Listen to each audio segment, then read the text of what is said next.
네, 정치권 소식 짚어보는 아침의 맞수 시간입니다. 김상일 전 민주당 부대변인, 최병목 정치평론가 나오셨습니다. 안녕하세요. 안녕하십니까.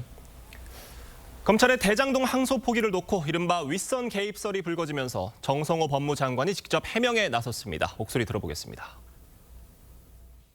이 사건 관련해서는 원론적인 말씀을 드린다고 하면은 저는 성공한 수사 또 성공한 재판이었다고 생각합니다. 이렇게 해라 저렇게 해라 하는 그런 지침을 준 바는 없습니다.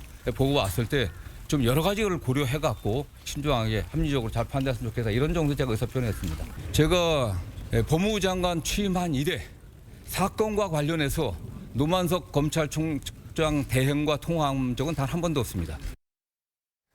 자, 들어보셨죠? 대검 보고가 왔을 때 신중하게 잘 판단해라 라고 얘기를 했다는 겁니다. 그런데 그게 지침은 아니고 의사 표현이라고 얘기를 했어요. 어떻게 들으십니까? 근데 이제 본인이 지금 통화를 했다 안 했다 이런 걸 가지고서 자꾸 그 얘기를 하는데 사실 통화를 했는지 안 했는지는 그것도 본인이 했는지 안 했는지는 중요한 사항이 아닙니다. 그렇죠? 장관의 뜻이라고 하면서 다른 사람이 통화를 했을 거잖아요. 어제 노만석 그 검찰총장 직무대행이 법무부 차관하고 통화를 했다고 얘기를 했어요. 네. 근데 법무부 차관이 선택지를 줬는데 그 선택지가 다 항소 포기더라 이거거든요. 근데 법무부 차관은 그러면 내 의견이 이렇다고 얘기를 했겠습니까?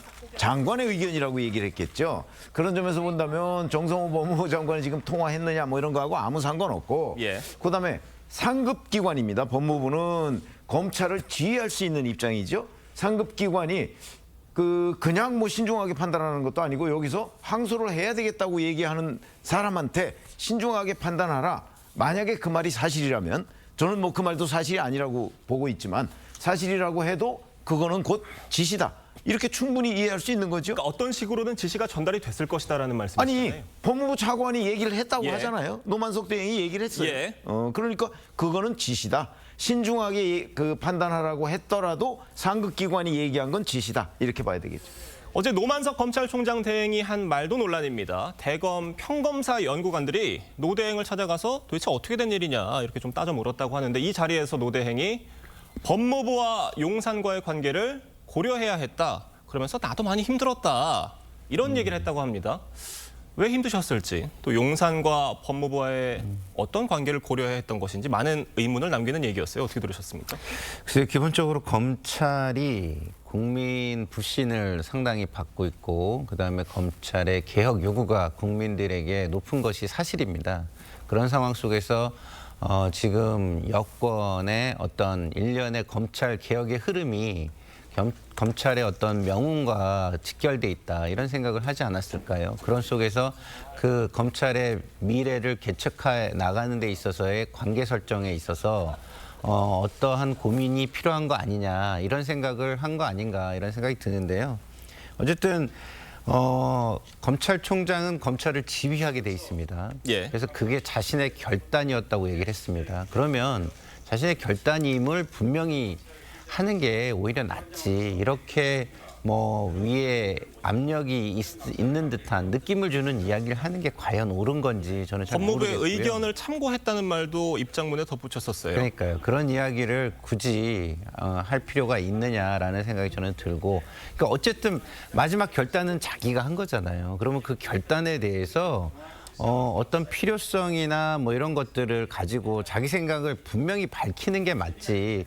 이쪽 생각도 좀 들어주는 듯 하면서 저쪽 생각도 또 들어주는 듯 하면 결국은 본인이 설 자리는 오히려 본인 스스로 없애는 거 아닌가 이런 생각이 듭니다. 자, 항소 포기 이후로 검찰 내부는 들끓고 있습니다. 평검사부터 검사장까지 노만석 대행을 보좌하는 참모까지 이 노 대행을 향해서 사퇴를 요구하고 있습니다. 자, 노 대행이 사퇴 관련한 입장을 밝힐 거라고 보십니까? 글쎄 어제 그 검사들하고 만난 자리에서 하루 이틀 시간을 달라 이렇게 얘기를 했다는 거 아니겠어요? 그리고 오늘 휴가를 냈다고 합니다. 그런 거면 아마 오늘 내일 중에 사퇴가 발표될 것으로 보이고요. 자, 그러면 이제 노만석 대행은 이 항소 필요성이 있다고 법무부에 보고를 한 걸로 지금 돼 있잖아요. 정성호 장관도 그렇게 얘기하고요. 자, 그러면 이 노만석 대행의 항소 필요성이라는 결심을 누가 꺾었느냐? 이게 이제 외압의 핵심이거든요. 근데 전화 통화한 사람은 이진수 차관이고. 그러면 이진수 차관은 지금 뭐 그 몇몇 언론 보도에 따르면 뭐 큰일 났다 이렇게 얘기를 했다는 얘기도 있고 뭐 좀 그 이런저런 보도가 있습니다만 어쨌든 그렇다면 본인의 뜻이 아니라는 걸 암시하고 있다는 거죠. 그러면 이제 차관이 본인의 뜻이 아니라고 한다면 뭐 결국 장관이나 대통령실 아니겠어요. 이게 점점 규명해 나가는 과정이지만 일단 노만석 검찰총장 직무대행까지는 본인이 이제 항소를 하려고 했다가 외압으로 포기하게 된 부분에 관한 책임을 져야 하는 것이고 예. 이 책임이 이제 윗선으로 올라가는데 그건 점차 규명이 되고 있는 그런 과정이라고 보시면 되겠습니다. 네. 이 검찰의 집단 반발에 참여하지 않은 친여 성향 검사들도 있죠. 이문정 검사장인데 동참하지 않았고요. 항소가 필요하다고 판단을 했으면 뭐 누구든 징계 취소 소송을 각오하고 뭐 항소장에 서명을 했으면 서명하고 제출했으면 될 일 아니냐 이렇게 얘기를 했습니다. 그러면서 이게 그러니까 제출했으면 됐을 텐데 그렇게 안 돼서 아쉽고 안타깝다라고 얘기를 했어요. 실제로 아쉽고 안타까우셨을지는 모르겠습니다. 다소 좀 비꼬는 듯한 뉘앙스로도 좀 들리는데 어떻게 보십니까? 글쎄요, 뭐 듣는 사람마다 느낌은 다를 것 같고요. 예. 어쨌든 저는 뭐 이문정 검사장의 행동이 뭐 자신의 생각이니까 그것을 이제 판단하는 사람들이 어떻게 판단하느냐라는 것이 중요한데 저는 이문정 검사장의 얘기가 저는 일리가 있다고 봐요. 대부분의 말에 저는 이문정 검사장의 얘기를 비판해 온 사람이지만 아니 검찰이 자신의 미래를 개척해 나가는 거잖아요. 근데 그런 상황 속에서 어떤 결단을 내렸다. 그러면 그 결단에 대한 책임을 져야죠. 그러니까 이것이 검찰의 앞날에 국민 신뢰에 안 좋다라고 한다면 오히려 항소를 해서 국민에게 보여주는 것이 검찰의 신뢰를 회복하는 거였을 수도 있는 것이고요. 그렇지 않는 것이 오히려 검찰 개혁이라는 방향에 우리가 동참하는 것을 보여주는 거라고 생각했을 수도 있을 거예요. 예. 그러나 이 두 가지 생각 어느 것도 분명한 나의 생각이라는 것을 보여주지 못하고 있는 게 훨씬 큰 문제라고 본다면 이문정 검사장은 오히려 결기 있게 우리가 하지 못하고 지금 뒤늦게 뭔가 우리가 잘못한 게 없다는 식으로 행동하는 게 비겁하다 이렇게 말하고 있는 것으로 저는 보입니다. 알겠습니다. 이 항소 포기를 둘러싼 정치권의 공방도 한층 더 가열되고 있습니다. 여야 목소리 들어보겠습니다. 친윤 정치검사들의 쿠데타적 항명이 참으로 가관입니다. 자신들이 입맛에 맞거나 강압적인 정부에는 한 소리도 못하는 자들이 마치 뭐라도 된 듯 나대고 있습니다. 입막음용으로 대장동 일당 호주머니에 7,400억을 꽂아준 것입니다. 7,400억짜리 항소 포기입니다. 이재명만이 할 수 있는 일입니다. 단군 이래 최악의 수사 외압이자 재판 외압입니다. 민주당은 친윤 정치검사의 항명이다 이렇게 규정을 하고 있고요. 국민의힘은 수사 외압이다 맞서고 있는 상황 같이 보셨는데 그러니까 야당에서는 지금 항소 포기의 배후에 이재명 대통령이 있다라고 얘기를 하면서 탄핵까지 거론을 하고 있습니다. 그런데 그 근거로 지난 9월 30일 국무회의 발언을 주목을 하고 있습니다. 그날 이재명 대통령이 어떻게 얘기를 하냐면 다들 뭐 기억을 하시겠지만 되도 않는 사건 가지고 검찰이 기소하고 항소하면서 국민들 고통 준다 이렇게 얘기를 했는데 이게 결국 항소 포기를 미리 지시한 게 아니냐 이런 의심을 하는 거예요. 국민의힘은. 뭐 지시라기보다는 공감대가 있었다고 저는 봅니다. 공감대, 예. 이재명 대통령은 본인이 받고 있는 그 뭐 5개 재판, 그다음에 12개 혐의에 대해서 대부분을 검찰의 조작이라고 얘기를 하고 있잖아요. 그러니까 본인 재판은 지금 말도 안 되는 거라고 지금 그 주장을 하고 있기 때문에 그런 시각의 연장선상에서 본다면 본인 재판은 지금 당장 공소 취소를 해야 되고 그다음에 만약에 1심에서 뭐 실형이 나오더라도 예.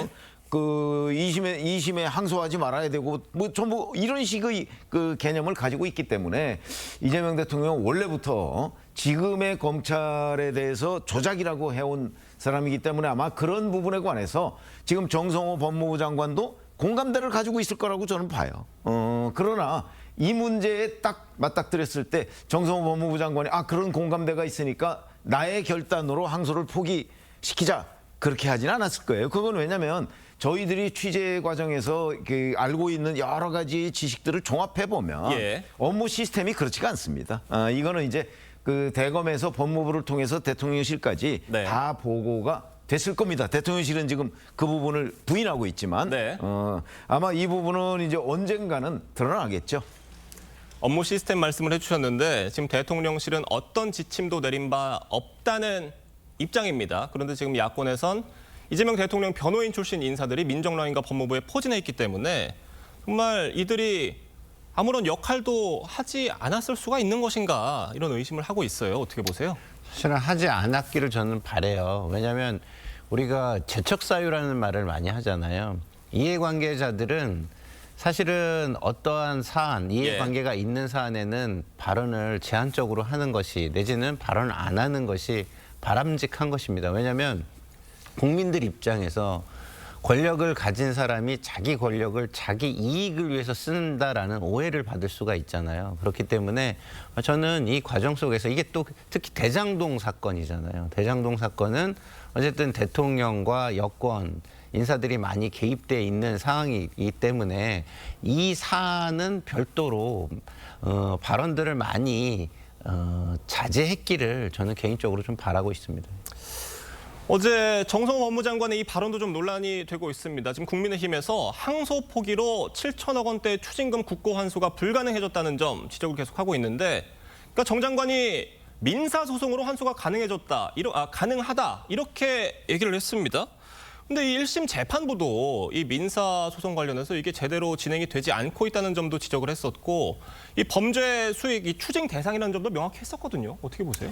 그렇죠. 이게 이제 성남시 수뇌부가 결정했다. 네. 그리고 이제 유동규 전 성남도시개발공사 기획본부장은 그 중간 역할을 했다. 뭐 이런 식으로 얘기를 해서 이제 수뇌부라는 표현으로 그냥 넘어갔는데, 뭐 그게 사실상 뭐 이재명 성남시장이었다라고 얘기하는 거나 거의 비슷한 거였죠. 자, 그런데 형사소송으로도 지금 7,400억을 환수하지 못하게 돼 있는데, 그걸 민사소송으로 환수할 수 있다라는 건 이론적으로는 혹시 가능할지 모르겠으나 예. 현실적으로는 불가능하다는 것이 법조계들의 일반적인 분석입니다. 예. 그렇기 때문에 정성호 법무부 장관은 그냥 저 부분에 관해서 그 어떤 본인의 뭐 책임 회피 뭐 이런 걸로 저는 민사소송 얘기를 꺼낸 것에 불과하지, 실질적으로 민사소송으로 저 7,400억을 환수하기는 대단히 어렵다. 왜냐하면 우선 7,400억이라는 거를 그 입증을 해야 되거든요.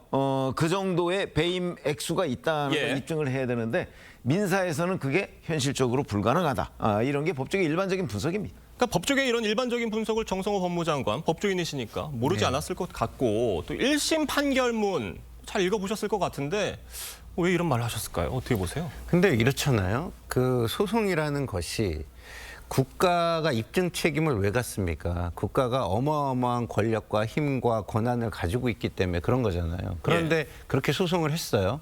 근데 국가가 졌어요.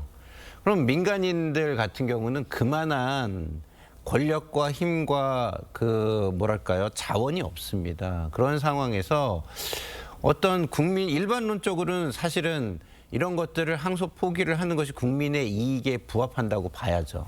법적으로 큰 문제가 저는 없다고 봅니다. 문제는 이거예요. 이게 정치적으로 상당히 논란이 있을 만한 건데 왜 국민의 동의를 구하는 절차라든가 예.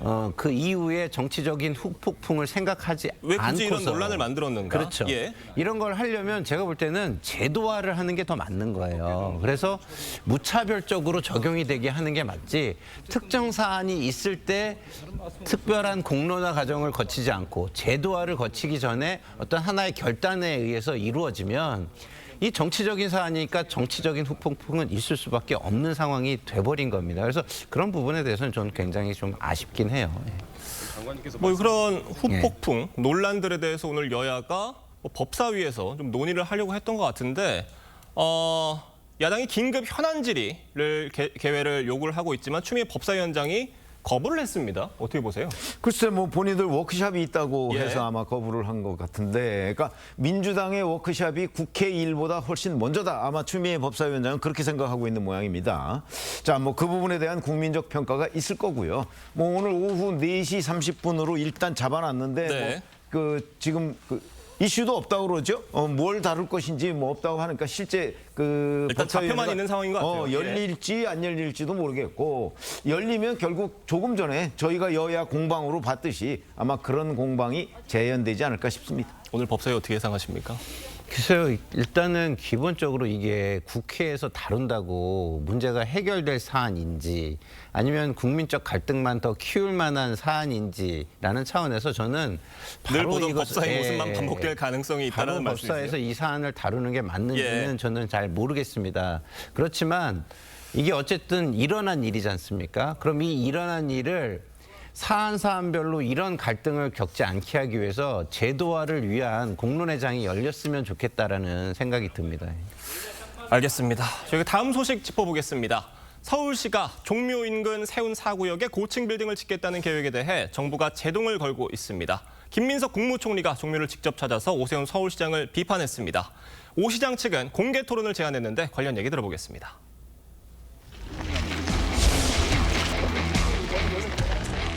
그냥 턱 하고 숨을 맞으면 이곳에서 봤을 때는 그냥 확실하게 딱 막히는 기가 막히는 결과가 되었습니다. 그런 국민적인 토론을 거쳐야 되는 문제라고 생각합니다. 이렇게 뭐 서울시에서 일방적으로 밀어붙일 수 있는 사안도 아니고 마구 결정할 수 있는 일도 아닌 것 같습니다. 이 정치적 프레임을 만드는 데 주력하는 모습이 무척 안타깝습니다. 공개 토론에 총리께서 꼭 화답해 주기를 바랍니다. 종묘가 뜨거워지고 있습니다. 김민석 국무총리까지 종묘를 찾았어요. 어떻게 보셨어요? 글쎄, 그 오세훈 서울시장이 이게 이제 추진하는 사업이잖아요. 예. 근데 이 세운 상가구역의 재개발은요, 사실은 오세훈 시장 뭐 요 몇 년 사이에 이루어진 일이 아니고요. 수십 년간 지금 그 현안입니다. 네. 자, 그 종묘 앞에 이제 세운 상가가 있는데 그 세운 상가에 있는 종로하고 청계천 이 일대를 개발을 할 것이냐 아니면 어떻게 할 것이냐, 개발할 때 어떻게 할 것이냐. 개발하자는 데는 대체적으로 이제 또 동의를 했는데 예. 문제는 이제 층고 높이가 있잖아요. 뭐 이런 것들을 어떻게 할 것이냐, 뭐 이 부분이거든요. 그래서 그거야말로 진짜 토론을 통해서 하면 되지. 지금 종묘를 그 뭐 허물고 그 자리에 빌딩을 짓겠다는 건 아니잖아요. 그렇죠. 그러니까 그 앞에 어떻게 이제 그 예. 종묘를 보존하니까 문화재 보존하는 것도 중요하고, 그다음에 그 세운상가 같은 그 어찌 보면 뭐 거의 지금 폐허에 가까운 이런 식으로 방치하는 것을 방치해서는 안 되겠다는 가치도 중요합니다. 예. 이 가치를 조화롭게 그 해서 합리적인 방안을 찾아야 되는 거 아니겠어요? 오세훈 시장은 그 방안이 지금 그 앞을 재개발하겠다는 거고 예. 이제 녹지대까지 있습니다. 지금 김민석 총리는 안 되겠다는 건데, 글쎄 안 되겠다 그러면 안 되는 이유를 구체적으로 설명을 해야 되겠죠. 그러니까 문화유산을 잘 보존을 하면서 어떻게 또 고층 빌딩을 세울 것인가, 그 방안에 대해서 우리가 좀 얘기를 해보자, 공개 토론을 제안을 했거든요. 김민석 국무총리가 좀 받아들일 가능성이 있다고 보세요? 저는 뭐 받아들였으면 좋겠어요. 예. 왜냐하면 받아들이지 않으면 한쪽의 힘으로 한쪽을 누르는 결과가 올 수가 있잖아요. 어떤 결과가 오든 간에 예. 오세훈 시장 쪽이 뭐 어느 쪽이든요. 예. 뭐 추진을 하는 쪽이 가든 아니면 저거를 막는 쪽이 가든 이 어떤 가치도 사실은 무조건 나쁘다고 얘기할 수 있는 가치는 아닌 겁니다. 그러면은 우리가 그런 가치들을 추구할 때는 어떻게 해야 됩니까? 갈등이 있는 가치를 추구할 때는 뭐 토론과 대화를 그렇죠. 통해서 좀 타협을 했으면 좋겠다는 타협을 하는 게 가장 말씀이세요? 좋기 예. 때문에 김민석 총리도 국민들께 어느 정도 본인이 추구하는 가치를 당당하게 이야기를 하고, 그래야 앞으로 이게 진행될 때 아주 강한 파열음이 나는 갈등, 예. 그다음에 충돌 이런 건 없지 않을까 이런 생각이 듭니다. 자, 그런데 지금 김민석 총리는 범정부 차원의 대응을 지시를 하기도 했습니다. 자, 그런데 이게 대법원에서 지금 조례가 판결이 난 사안인데, 이 대법원 판결이 난 사안에 대해서 뭐 정부 차원의 대응을 한다고 막을 수가 있는 아니 부분이에요. 그러니까 서울시에서 예. 서울시의회에서 조례를 만들었는데 예. 그 조례가 합당하다, 예. 이게 이제 대법원 판결 아니겠어요? 그러니까 이제 만약에 김민석 국무총리나 이런 사람들이 지금 하고 있는 걸 크게 보면 그냥 오세훈 서울시장 흠집내기로 보여요. 내년 지방선거를 앞두고. 예. 자, 그 흠집을 내려는 목적이 워낙 강하다 보니까 이게 뭐 합리적인 토론 뭐 이런 거보다는 무조건 안 된다 아니겠어요. 그래서 저는 뭐 토론도 응하지 않을 거라고 보고요. 그래서 무조건 안 된다는 식으로 나올 텐데, 그러면 이제 계속해서 이 쟁점이 더욱 커지겠죠. 그래서 아마 그 내년 6월 지방선거를 앞두고 오세훈 시장과 그 오세훈 시장의 흠집을 내려는 세력 간의 이 세운상가 문제가 아마 최대의 이슈가 되지 않을까 싶습니다. 결국 이 지금 세운상가를 둘러싼 갈등의 이면에 김 총리의 행보가 깔려 있다라는 분석들입니다. 그러니까 내년 지방선거에 서울시장으로 출마할 것이다. 뭐 이런 해석들인데 속내는 어떨 거라고 보십니까?